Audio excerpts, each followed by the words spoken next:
હર હર મહાદેવ. તો સ્વાગત છે તમારું આજના મારા એક નવા વ્લોગમાં. તો આજે અમારા કુલદેવી માતાજી કમળા માતાજીના મંદિરે હવન હતો. તો હવન પૂર્ણ થઈ ગયા છે ને હવે આપણે જવાનું છે જવારા પધરાવવા માટે ગોપનાથ. તો ચાલો જઈએ.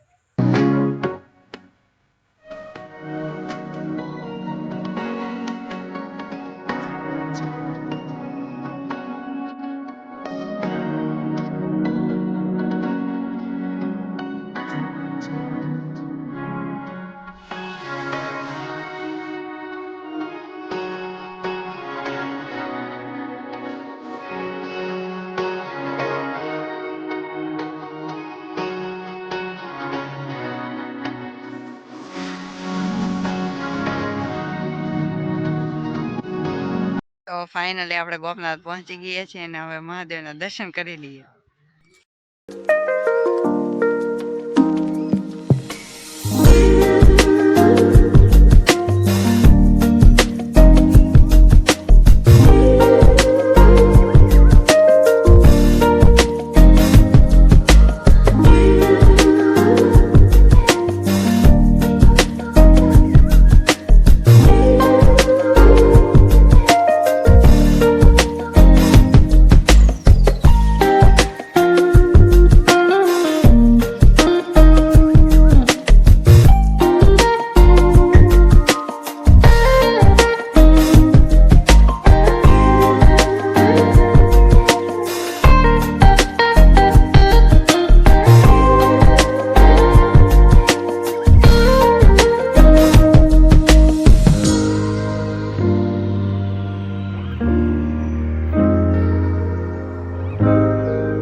મહાદેવના દર્શન કરી લીધા છે ને આપણે હવે દરિયા છીએ જવારા પધરાવવા માટે.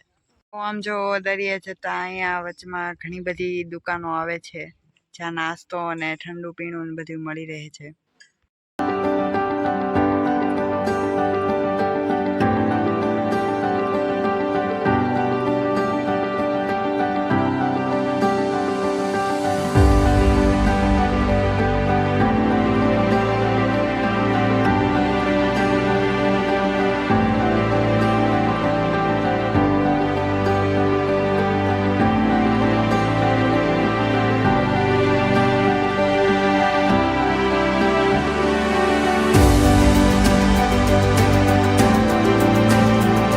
આપણે જવારા પધરાવી દીધા છે અને દરિયો તો બહુ આગો જતો રહ્યો છે.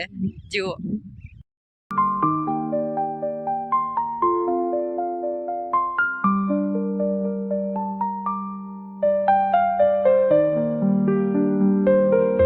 આપણે દરિયાથી પાછા મંદિરે આવી ગયા છે અને આપણે મોટા પપ્પાને કહીશું કઈક ગોપનાથ નો ઇતિહાસ કહે છે. ગોપનાથ છે એ અલૌકિક પૌરાણિક જગ્યા છે. અહીંયા વર્ષો પહેલા નરસિંહ મહેતા પણ આવેલા, લગભગ 500 વર્ષ પહેલા. અને ત્યારે અહીંયા બધે જંગલ હતું.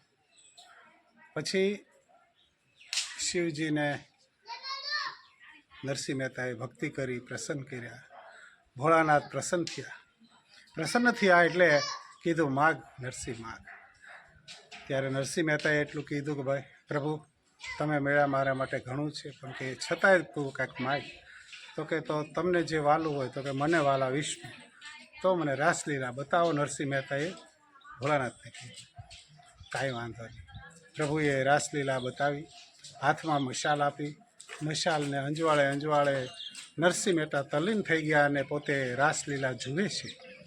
એમ કરતાં ઉપર મોટી જે મશાલ હતી બળતી છેક હાથ પાસે આવી અને એને ગરમ લાગ્યું. ત્યારે ભગવાનનું ધ્યાન કીધું નરસિંહ, પછી એનું ધ્યાન ગયું. ને ત્યાર પછી હરિ અને હર એટલે વિષ્ણુ ભગવાન અને જે શિવ બંનેનો સમન્વય થયો. અને અહીંયા આપણે દરેક શિવ મંદિરની ઉપર હંમેશા કેસરી એટલે કે ભગવા કલરની ધજા ફરકતી હોય છે, પરંતુ અહીંયા ગોપનાથની અંદર સફેદ ધજા ચડાવવામાં આવે છે. અહીંયા સામે સમુદ્ર છે. આ સમુદ્ર ખંભાતનો અખાત એટલે કે ખાડી છે અને સામે કાંઠે બરોબર સુરત છે. એક દંતકથા મુજબ ત્યાંથી એક શેઠની ગાય ધણમાંથી છૂટી પડી અને દરિયો વટીને અહીંયા આવતી. અને ત્યારે અહીંયા જંગલ હતું ને એક જગ્યા ઉપર ગાય પોતે ઊભી રહી અને દૂધનો ધારા કરતી. પછી ઓલા ગાયોના જે માલિક હતા એને થયું કે આ કેમ ગાય દૂધ નથી આપતી, બહુ ઓછું આપે છે. પછી ગોવાળને કીધું. ગોવાળ કે ભાઈ મને કાંઈ ખબર નથી છે. પછી એક દિવસ લપાતા છુપાતા પોતે આવે છે અને જુએ છે તો ગાય પોતે ત્યાં દૂધની ધારા કરે છે. જોયું, પછી ત્યાંથી બધું હટાવ્યું ને જોયું તો રાફડો ને એનાથી ખુલ્લું કર્યું તો શિવજીનું બાણ મળ્યું, એટલે કે શિવલિંગ મળ્યું. ગુપ્ત રીતે પ્રગટ થયા, ગોપનાથ કહેવાયા. પછી ગોપીનાથ શેઠ હતા, એણે પોતે આ મંદિર બનાવ્યું. ઘણા વર્ષો થઈ ગયા અને ત્યાર પછી આ ગોપનાથનો મહિમા પણ વધારે. આ ઉપર છે શિવલિંગ, નીચે શિવલિંગ પણ પહેલાં હતું એવી દંતકથા છે. અને અહીંયા સમુદ્ર કિનારો છે. ભાવનગર સ્ટેટના રાજા હતા, એમનો મહેલ, એની રાજ કચેરી, દીવાદાંડી પણ જોવાલાયક છે. સમુદ્ર કિનારો છે આપણા ગુજરાતનો. આ બાજુ જાઓ ઈશાન બાજુ તો ત્યાં અલંગ મોટો જહાજવાળો ભાંગવાનું જે સ્થળ છે એ પણ અહીંથી નજીક છે. તો ગોપનાથનો મહિમા તો બહુ અપરંપાર છે. અને સૌ કોઈ અહીંયા આવે છે. અને ભાદરવી અમાસ, જેને શ્રાવણ વદ અમાસ ને ભાદરવી અમાસ કહેવામાં, અતિ પ્રાચીન કાળથી અહીંયા માણસો આવે છે, મેળાઓ ભરાયતા. અને હવે તો બધી વ્યવસ્થાઓ પણ થઈ ગઈ છે. અહીંયા 2 જગ્યાઓ અલગ અલગ છે અને માણસો આવે છે. પુષ્કળ યાત્રાઓ અહીંયા આવતા હોય છે અને આનંદ કરે છે. અહીંયા બધું આહલાદક વાતાવરણ જુએ છે. બધાને ફરી આવવાનું મન થાય છે. તમે પણ બધાને પ્રાર્થના છે એક વખત દર્શને જરૂર આવો. આ મંદિરની બાજુમાં 12 જ્યોતિર્લિંગના પોસ્ટર પણ લગાડેલા છે, જુઓ.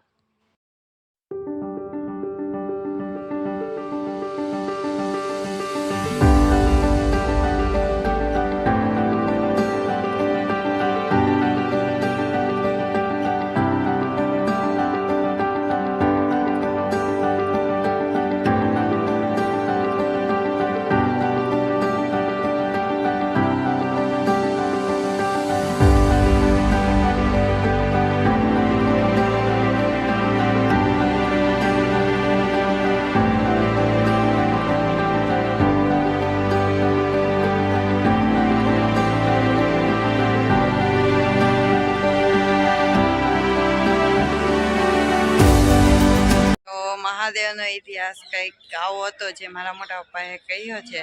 તો હવે આપણે ઘરે જઈએ.